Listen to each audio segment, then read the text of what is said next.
रात के करीब 11 बज रहे थे। सड़क पर इक्का दुक्का गाड़ियां चल रही थी। अपनी नाइट शिफ्ट खत्म करके शीला और निकिता बस स्टॉप पर खड़ी थी।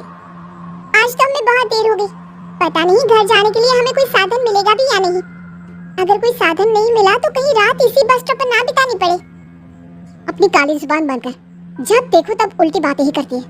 अरे कुछ देर रुक जाना, कुछ ना कुछ मिल ही जाएगा। लेकिन काफी देर तक इंतजार करने के बाद भी उन्हें कोई बस नहीं मिलती। धीरे धीरे समय के साथ साथ सड़क पर चलने वाली गाड़ियों का दिखना भी बंद हो जाता है। अरे ये देख, अब तो सड़क पर एक भी गाड़ी नहीं दिख रही। दूर दूर तक गाड़ी और किसी इंसान का नामो निशान नहीं है। एक काम करते हैं, वापस अपने ऑफिस चलते हैं। हम दोनों आज रात वहीं गुजार लेंगे। देख, तुझे अच्छी तरह पता है 10 बजे के बाद चौकीदार ऑफिस के मेन गेट पर ताला लगाकर अपने घर चला जाता है। ऑफिस जाने का कोई फायदा नहीं है। इस सुनसान सड़क को देख मुझे बहुत घबराहट हो रही है। एक काम करना, उसी चौकीदार के घर चलते हैं। वो भी तो परिवार वाला है। हम बेफिक्र होकर आज रात उसके घर पर रुक सकते हैं। अरे पागल, चौकीदार 10 बाय 10 की खोली में रहता है। उसके 4 बच्चे हैं। मतलब वो हमें अपने घर में कौन सी जगह देगा। अब तू ना ये बेकार की बातें बंद कर और चुपचाप खड़ी रह, शायद कोई लिफ्ट ही मिल जाए। फिर काफी देर इंतजार करने के बाद आखिरकार एक नीले रंग की बस उनके सामने आकर रुकती है। बस का दरवाजा खोल कंडक्टर उन दोनों से कहता है, कहिए कहाँ जाना है आप दोनों को? देखिए मेरी पूरी बस खाली पड़ी है, मैं आप दोनों को आपके ठिकाने पर छोड़ दूंगा। इतना कहकर कंडक्टर मुंह में भरे पान की पिचकारी सड़क पर दे मारता है। निकिता, लोगों का कहना है कि कुछ महीने पहले इसी तरह अंधेरी रात में एक नीली बस के अंदर कुछ बदमाशों ने एक जवान लड़की की हत्या कर दी थी। इस बस का रंग भी नीला है। कहीं ये वही बस तो नहीं?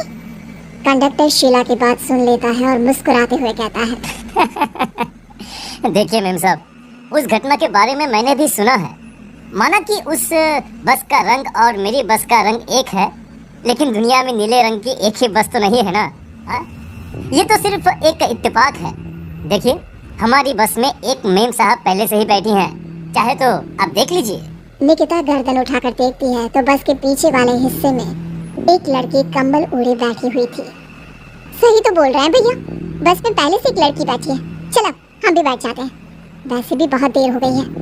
अरे ठहर जाना निकिता, मुझे डर लग रहा है। अरे तुझे इतना ही डर लग रहा है तो तू यहीं खड़ी रह, मैं तो चली। अरे तू मुझे छोड़कर कहाँ जा रही है? मैं भी चलती हूँ। दोनों बस में जाकर बैठ जाती हैं। देखते ही देखते ड्राइवर बस को तेज रफ्तार में चलाना शुरू कर देता है। तभी शीला की नजर पीछे वाली सीट पर अकेली बैठी लड़की पर पड़ती है। उस लड़की की लाल आंखें और उसका आधा जला हुआ चेहरा देखकर शीला घबरा जाती है। सुन निकिता, हमारे पीछे जो लड़की बैठी है ना, उसकी आंखें एकदम खून की तरह लाल और चेहरा किसी चुड़ैल की तरह डरावना दिख रहा है। अरे छोड़ ना, कौन कैसा दिखता है, मुझे इन सब बातों में कोई दिलचस्पी नहीं है। मैं थोड़ी देर झपकी लेना चाहती हूँ, इसलिए अब तू अपनी बड़बड़ बंद कर प्लीज। बेफिक्र निकिता अपनी आंखें बंद करके बैठ जाती है। दूसरी ओर बस जंगल के रास्ते में पहुंची है। चारों तरफ घना अंधेरा और साथ ही जंगल में मौजूद जंगली जानवरों की डरावनी आवाजें शीला को और भी ज्यादा डराए जा रही थी। थोड़ी ही देर में बस एक बरगद के पेड़ के पास से गुजरती है। तभी अचानक बरगद की डाल पर बैठी एक बिल्ली कूदकर खिड़की के रास्ते शीला की गोद में आ जाती है।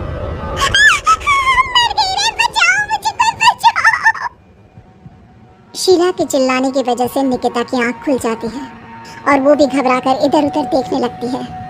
तभी पीछे वाली सीट पर बैठी लड़की उठकर शीला के पास आती है और बिना कुछ कहे उस बिल्ली को शीला की गोद से उठा उसे सहलाते हुए अपनी गोद में लेकर वापस अपनी सीट पर जाकर बैठ जाती है। अरे शीला, तो बहुत ही डरपोक है, जरा सी बात पर उछल पड़ती है। मैं कल से अकेले ही सफर करूंगी। अरे मैं क्या करूं? वो बिल्ली अचानक मेरी गोद में आ गिरी। अपनी बकवास बंद कर और मुझे चैन से सोने दे। इस तरह शीला को डांटकर निकिता फिर सो जाती है। पर तभी अचानक एक झटके से ब्रेक लगाकर ड्राइवर बस को रोकता है। शीला खिड़की से बाहर झांक कर देखती है तो उसे सड़क के किनारे एक काला आदमी खड़ा दिखाई देता है। उसकी बड़ी बड़ी दाढ़ी और अजीब से कपड़े देखकर शीला को घबराहट होने लगी।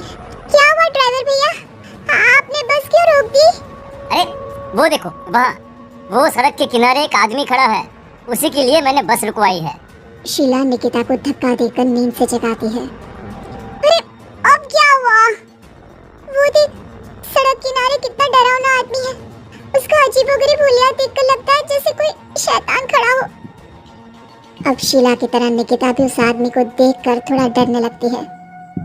कंडक्टर, क्या तुम उस आदमी को बस में चढ़ाने वाले हो? उससे देखकर हमें डर लग रहा है। उसे बस में मत चढ़ाओ। अरे डरने की कोई बात नहीं है मेम साहब। ये आदमी जंगल के पीछे वाले गांव में रहता है। ये रोज इसी वक्त मेरी बस में बैठकर पड़ोस वाले गांव में जाता है। और वैसे भी ये बेचारा गूंगा है। अगर आप लोगों को डर लगता है तो मैं इसे ड्राइवर के बगल में बिठा देता हूँ। अच्छा ठीक है। फिर कंडक्टर का इशारा पाते ही वो आदमी बस में सवार हो जाता है। ड्राइवर दोबारा एक्सीलेटर पर जोर देकर बस को आगे बढ़ाता है। थोड़ी ही देर में बस एक घाटी पर चढ़ती है। बस के एक तरफ गहरी और डरावनी खाई थी, पर ड्राइवर को इस बात से कोई फर्क पड़ता नजर नहीं आ रहा था। वो लगातार बस की रफ्तार बढ़ाकर बस चलता जा रहा था। ड्राइवर भैया, आप देखते नहीं क्या बगल में इतनी गहरी खाई है? बस की रफ्तार लगातार बढ़ाए जा रहे हो, थोड़ा धीरे चलाओ ना। अरे मेम साहब, घबराने की कोई बात नहीं है। ये तो मेरा रोज का काम है। मैं तो यहाँ इसी रफ्तार से बस चलाता हूँ। आप बेफिक्र होकर अपनी सीट पर बैठ जाइए, आपको कुछ नहीं होगा। ड्राइवर के कहने पर निकिता शांति से बैठ जाती है। कुछ दूर चलने पर अचानक ड्राइवर बस को सड़क के किनारे रोक देता है। शीला एक बार फिर खिड़की के बाहर झांक कर देखती है, लेकिन इस बार उसे कहीं कोई दिखाई नहीं देता। अरे अब क्या हुआ? तुमने बस क्यों रोक दी? यहाँ तो दूर दूर तक कोई भी नहीं दिखाई दे रहा। ड्राइवर उसकी बात का कोई जवाब नहीं देता, पर कंडक्टर बोल पड़ता है। ये हमारी फेवरेट जगह है। हम अपने सारे अच्छे काम यहीं पर करते हैं। अब हमारा प्रोग्राम खत्म होने के बाद ही बस यहाँ से आगे बढ़ेगी। इतना कहते ही कंडक्टर सीट के नीचे रखी एक शराब की बोतल निकालता है। अरे ये सब क्या है? तुम्हारे बस में सवारी बैठी है, उन्हें घर पहुंचाने की जगह तुम यहाँ सड़क के बीच में बस रोककर शराब पियोगे? बस में लड़कियों के बैठे हुए भी तुम्हें ये सब करते हुए शर्म नहीं आती? कंडक्टर कोई जवाब नहीं देता और मुस्कुराते हुए शराब पीने लगता है। तभी ड्राइवर और दूसरा आदमी भी कंडक्टर के साथ मिलकर शराब पीने लगते हैं। निकिता, मुझे इन तीनों के इरादे कुछ ठीक नहीं लगते। हमने इस बस में बैठकर बहुत बड़ी भूल कर दी। तू घबरा मत, मैं हमेशा अपने पर्स में छोटा सा चाकू रखती हूँ। इसके रहते ये तीनों हमारा कुछ नहीं बिगाड़ पाएंगे। देखो दज्जू भैया, हमारी बस में इस समय 3 जवान लड़कियां बैठी हैं। कहो कहो सबसे पहले किसका शिकार किया जाए?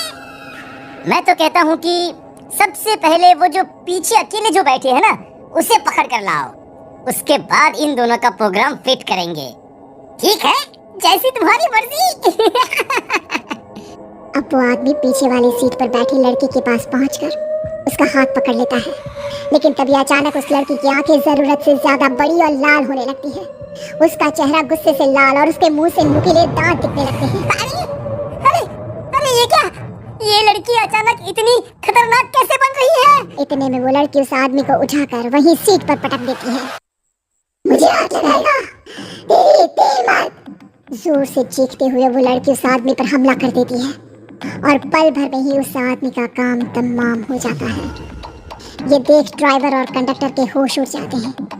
इतने में ड्राइवर अपनी जान बचाने के लिए तुरंत बस से बाहर कूद जाता है, पर तभी बस के पीछे की तरफ से तेजी से आ रहा एक ट्रक उसे कुचल कर चला जाता है। एक ही पल में अपने दोनों साथियों की मौत देख अब कंडक्टर के हाथ पैर कांपने लगते हैं। ये सब देख निकिता और शीला के भी होश उड़ जाते हैं। वो चुपचाप अपनी सीट पर ही छुपकर बैठी रहती है। अरे अरे कौन हो तुम? और तुम इतनी भयानक कैसे बन गई? अब वो लड़की गुस्से में गुर्राते हुए कंडक्टर का गला पकड़ लेती है। इतनी जल्दी मुझे भूल गए? कुछ महीनों पहले तुम तीनों ने बड़ी बेरहमी से मेरी हत्या की थी और फिर शहर छोड़कर भाग गए। कई दिनों से मैं तुम तीनों के इंतजार में भटक रही थी। आज जाकर मेरा बदला पूरा होगा। अब तू भी अपने साथियों की तरह जहन्नम पहुंच जाएगा। अब वो लड़की कंडक्टर को उठाकर बस के पास मौजूद खाई में फेंक देती है। कंडक्टर एक बड़े पत्थर से जा टकराता है और उसकी भी मृत्यु हो जाती है। दूसरी तरफ ये सारा नजारा देख शीला और निकिता बेहोश हो जाती है। अगली सुबह जब उन दोनों को होश आता है तो वो अपने आप को एक सरकारी अस्पताल में पाती है।